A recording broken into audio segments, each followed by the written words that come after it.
നിന്മാറോടു ചേരട്ടെ ഞാൻ യേശുനാഥ. ഇന്നേരം നീയാണെൻ്റെല്ലാം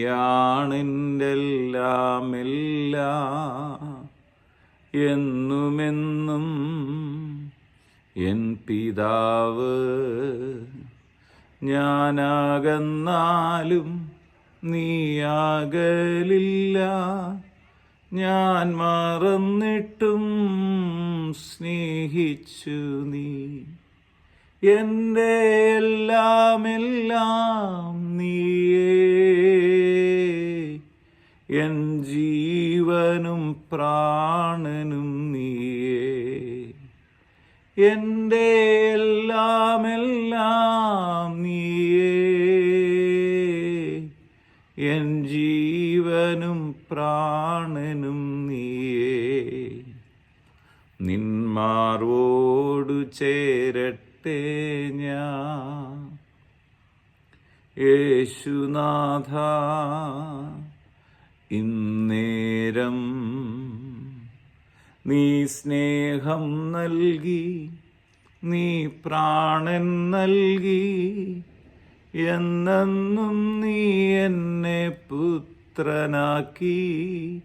നീ സ്നേഹം നൽകി, നീ പ്രാണൻ നൽകി, എന്നെന്നും എന്നെ നിൻ പുത്രനാക്കി.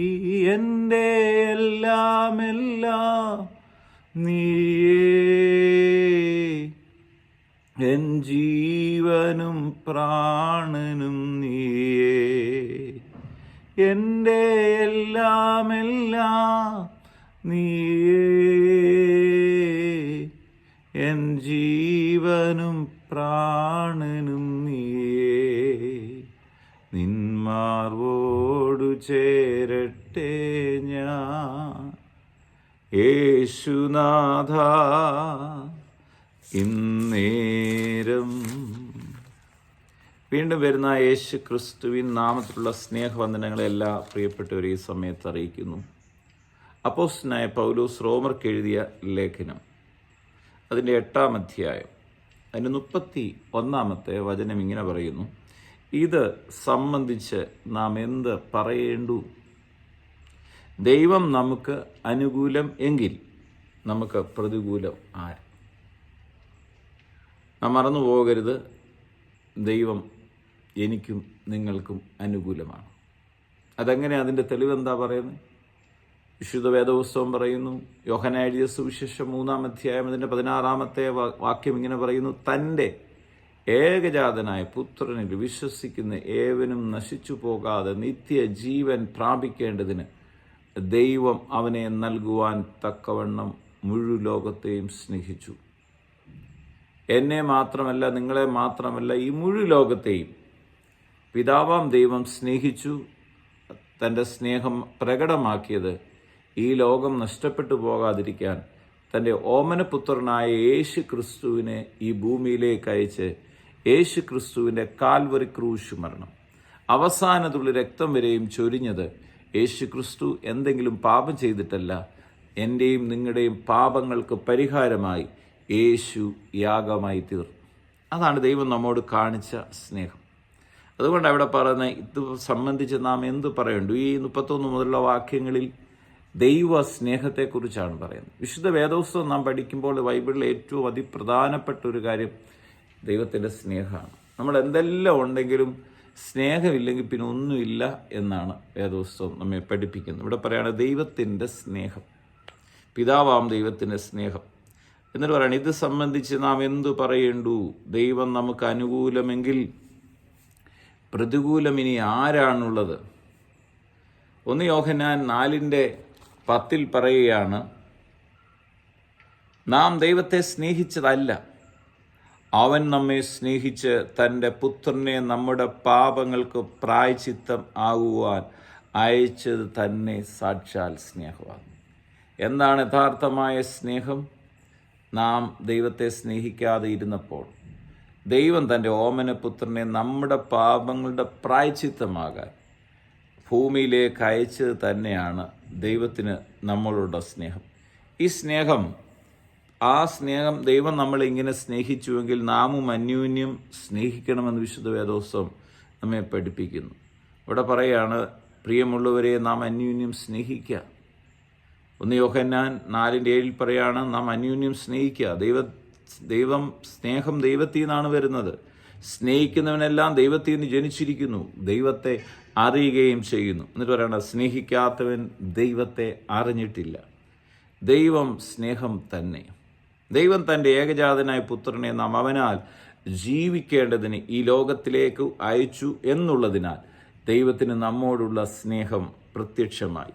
നാം ദൈവത്തെ സ്നേഹിച്ചതല്ല, അവൻ നമ്മെ സ്നേഹിച്ച് തൻ്റെ പുത്രനെ നമ്മുടെ പാപങ്ങൾക്ക് പ്രായശ്ചിത്തം ആകുവാൻ അയച്ചത് തന്നെ സാക്ഷാൽ സ്നേഹമാകുന്നു. എന്നിട്ട് പറയാണ്, പ്രിയമുള്ളവരെ, ദൈവം ഇങ്ങനെ നമ്മെ സ്നേഹിച്ചു എങ്കിൽ നാമും അന്യോന്യം സ്നേഹിക്കേണ്ടതാകുന്നു. എന്നിട്ട് പറയാണ്, ദൈവത്തെ സ്നേഹിക്കുന്നവൻ ദൈവത്തെ ആരും ഒരു നാളും കണ്ടിട്ടില്ല. പക്ഷെ എങ്ങനെയാണ്? നാം അന്യോന്യം സ്നേഹിക്കുന്നു എങ്കിൽ ദൈവം നമ്മളിൽ വസിക്കുന്നു, അവൻ്റെ സ്നേഹം നമ്മളിൽ നിറഞ്ഞ് നിൽക്കുന്നു. നമ്മുടെ ജീവിതത്തിൽ നമ്മൾ വലിയ നിയമങ്ങളും തത്വങ്ങളിലും അല്ല നിൽക്കേണ്ടത്. പഴയ നിയമത്തിൽ നിയമങ്ങളും പ്രമാണങ്ങളും ന്യായപ്രമാണവും ഒക്കെ ഉണ്ട്. പക്ഷേ പുതിയ നിയമം അതെല്ലാം യേശു കർത്താവ് വന്നപ്പോൾ സ്നേഹത്തിൻ്റെ ഒരു നിയമമാണ് കൊണ്ടുവന്നു. പാപിയെ കല്ലെറിഞ്ഞു കൊല്ലണമെന്ന് മോശയുടെ ന്യായപ്രമാണം പറയുമ്പോൾ യേശു ക്രിസ്തു പാപിനിയായ സ്ത്രീയെ പാപം ക്ഷമിച്ച് അവളെ ചേർത്തുകൊള്ളുന്നു. യേശു എന്നെ കേൾക്കുന്ന പ്രിയപ്പെട്ടവരെ, ദൈവത്തിൻ്റെ സ്നേഹമെന്ന് പറയുന്നത് ആരെയും ഒരാളെയും തള്ളിക്കളയുന്നല്ല, ഒരാളെയും ശാപത്തിൽ കൊണ്ടുവരുന്നല്ല, എല്ലാവരെയും അനുഗ്രഹത്തിൽ കൊണ്ടുവരുന്നതാണ്. സങ്കീർത്തനങ്ങൾ 118:6 പറയുകയാണ്, യഹോവ എൻ്റെ പക്ഷത്ത്, ഞാൻ അതുകൊണ്ട് പേടിക്കത്തില്ല. എന്നിട്ട് പറയാണ്, മനുഷ്യൻ എന്നോട് എന്ത് ചെയ്യും? എന്നെ സ്നേഹിക്കുന്നവരോടുകൂടെ യഹോവ എൻ്റെ പക്ഷത്തുണ്ട്. നിങ്ങളെ ആരെങ്കിലും നിങ്ങളുടെ ജീവിതത്തിൽ വലിയൊരു വിഷയം വരാൻ പോകുന്നു, വലിയ കുഴപ്പത്തിപ്പാന്ന് പറയുന്നത് വിശ്വസിക്കരുത്. കാര്യം ഇന്ന് പകൽ നിങ്ങളൊരു കാര്യം മറന്നു പോകരുത്. നിങ്ങൾ ദൈവത്തെ സ്നേഹിച്ചതല്ല, ദൈവം നിങ്ങളെ സ്നേഹിച്ചതാണ്. ദൈവം നിങ്ങളെ സ്നേഹിച്ചെങ്കിൽ ദൈവം നിങ്ങൾക്ക് അനുകൂലമായിട്ടുണ്ട്. ആരൊക്കെ നിങ്ങൾക്ക് എതിരെ നിന്നാലും നിങ്ങൾ ധൈര്യത്തോട് വിളിച്ചു പറയണം, ദൈവം എനിക്ക് അനുകൂലമായിട്ടുണ്ട്. അതുകൊണ്ട് പ്രതികൂലമായി ഒന്നുമില്ല. അതുകൊണ്ട് നിങ്ങൾ എന്തെങ്കിലും ഒരു കാര്യം പറഞ്ഞുകൊണ്ട് നിങ്ങൾ ശാപത്തിന് കീഴ് വീഴുമെന്നോ, നിങ്ങളൊരു വാക്ക് പറഞ്ഞുകൊണ്ട് നിങ്ങൾ ശപിക്കപ്പെടുമെന്നോ എന്നൊന്നും പറയരുത്. അപ്പോൾ തന്നെ ദൈവമക്കളൊരു കാര്യം മറന്നു പോകരുത്. നമ്മൾ ജീവൻ്റെ വാക്കുകളെ പറയാവൂ, അനുഗ്രഹത്തിൻ്റെ വാക്കുകളെ പറയാവൂ. എന്നാൽ നമ്മൾ പറയുന്ന അല്ലാത്ത വാക്കുകൾ പോലും ദൈവം അത് അനുഗ്രഹമാക്കി മാറ്റും. നിങ്ങളുടെ ജീവിതത്തിൽ നിങ്ങൾ തകർന്നു പോകത്തില്ല, നിങ്ങൾ ലജ്ജിച്ചു പോകത്തില്ല. കാര്യം നിങ്ങളെ സ്നേഹിക്കുന്നൊരു ദൈവമുണ്ട്. യേശു ക്രിസ്തുവിനെ നിങ്ങൾ സ്വീകരിച്ചിട്ടുണ്ടെങ്കിൽ വചനം പറയാണ്, ദൈവം നിങ്ങൾക്ക് അനുകൂലമാണ്. എങ്കിൽ പ്രതികൂലം ആര്? എന്നിട്ട് പറയണം, സ്വന്തം പുത്രനെ ആദരിക്കാതെ നമുക്ക് എല്ലാവർക്കും വേണ്ടി ഏൽപ്പിച്ചു തന്നവൻ അവനോടുകൂടെ സകലവും നമുക്ക് നൽകാതെ ഇരിക്കുമോ? ദൈവം തിരഞ്ഞെടുത്തവരെ ആർ കുറ്റം വിധിക്കും? നീതീകരിക്കുന്നവൻ ദൈവം, ശിക്ഷ വിധിക്കുന്നത് ആര്? ആരെങ്കിലും നിങ്ങളെ കുറ്റം വിധിക്കുന്നുണ്ടെങ്കിൽ പേടിക്കണ്ട. നിങ്ങളെന്തെങ്കിലും ഒരു വാക്ക് പറഞ്ഞതുകൊണ്ട് നിങ്ങൾക്ക് ശാപം വരുമെന്ന് നിങ്ങൾ പേടിക്കണ്ട. നിങ്ങൾ അനുഗ്രഹം അനുഭവിക്കാൻ വിളിക്കപ്പെട്ടവരാണ്. നിങ്ങൾ പറഞ്ഞ വാക്കുകൾ പോലും ദൈവത്തിന് അനുഗ്രഹമാക്കാൻ കഴിയും. ഇത് സ്നേഹത്തിൻ്റെ രാജ്യമാണ്, അനുഗ്രഹത്തിൻ്റെ രാജ്യമാണ്. ക്രിസ്തു യേശുവ മരിച്ചു ഉയർത്തെഴുന്നേറ്റ്. യേശു ക്രിസ്തു എന്നിട്ട് ദൈവത്തിൻ്റെ വലത്തു ഭാഗത്ത് എനിക്കും നിങ്ങൾക്ക് വേണ്ടി പക്ഷവാദം ചെയ്യുക.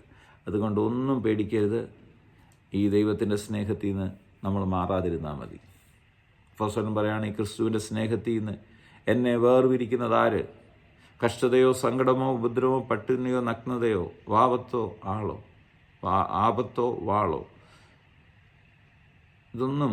എന്നിട്ട് തുടർന്ന് പറയാം, 38 പറയാം, മരണോ ജീവനോ ദൂതന്മാർക്കോ വാഴ്ചകൾക്കോ അധികാരങ്ങൾക്കുള്ളോ ഇപ്പോഴുള്ളതിനോ വരുവാനുള്ളതിനോ ഉയരത്തിനോ ആഴത്തിനോ മറ്റ് യാതൊരു സൃഷ്ടിക്കോ നമ്മുടെ കർത്താവായ യേശു ക്രിസ്തുവിലുള്ള ദൈവസ്നേഹത്തിൽ നിന്ന് നമ്മെ വേർതിരിക്കാൻ കഴിയില്ലെന്ന് ഞാൻ ഉറച്ചു. ഇത്രയും കാര്യം ഓർത്താൽ മതി. യേശു ക്രിസ്തു മുഖാന്തരം തന്ന ദൈവസ്നേഹത്തിൽ അങ്ങ് നിന്നാൽ മതി. ഞാൻ ഒരിടത്തും രചിച്ചു പോകേണ്ടി വരത്തില്ല. ദൈവം സ്നേഹം തന്നെയാണ്. ദൈവം എനിക്കും നിങ്ങൾക്കും അനുകൂലമായിട്ടുണ്ട്. ആരുമില്ലെന്നുള്ള ചിന്തയോടെ നിന്നിരിക്കേണ്ട. കർത്താവ് നിങ്ങൾക്കായി ജീവിക്കുന്നു. പ്രാർത്ഥിക്കാം. പിതാവെ, പ്രാർത്ഥിക്കുന്നു യേശു ക്രിസ്തുവിൻ്റെ നാമത്തിൽ എന്നെ ഈ വചനം കേൾക്കുന്ന ഓരോ പ്രിയപ്പെട്ടവർക്ക് വേണ്ടി പ്രാർത്ഥിക്കുമ്പോൾ അവരുടെ ഹൃദയ കണ്ണുകളെ തുറക്കണമേ. ഒരിക്കലും ലജ്ജിച്ചു പോകത്തില്ലെന്നും എല്ലായിടത്തും ഇവർ ഉയർച്ച പ്രാപിക്കുന്നു, എല്ലായിടത്തും ഇവർ അനുഗ്രഹിക്കപ്പെടുന്നു എന്നുള്ള വചനം ഇവർക്കുടെ ജീവിതത്തിൽ അത് പ്രായോഗികമായി തീരട്ടെ. പ്രാർത്ഥിച്ച് അനുഗ്രഹിക്കുന്നു. എന്നെ കേൾക്കുന്ന രോഗികൾ ഇപ്പോൾ തന്നെ യേശുവിന് അടിപ്പിണരുകളാൽ സൗഖ്യം പ്രാപിക്കട്ടെ. ഹൃദയഭാരങ്ങൾ മാറിപ്പോകട്ടെ. ആകുല ചിന്തകൾ മാറട്ടെ. ഭയങ്ങൾ മാറിപ്പോകട്ടെ. കർത്താവായ യേശു ക്രിസ്തുവിൻ്റെ മഹത്വം ഓരോ വ്യക്തി ജീവിതങ്ങളും വ്യാപരിക്കട്ടെ. പ്രാർത്ഥിച്ച് അനുഗ്രഹിക്കുന്നു.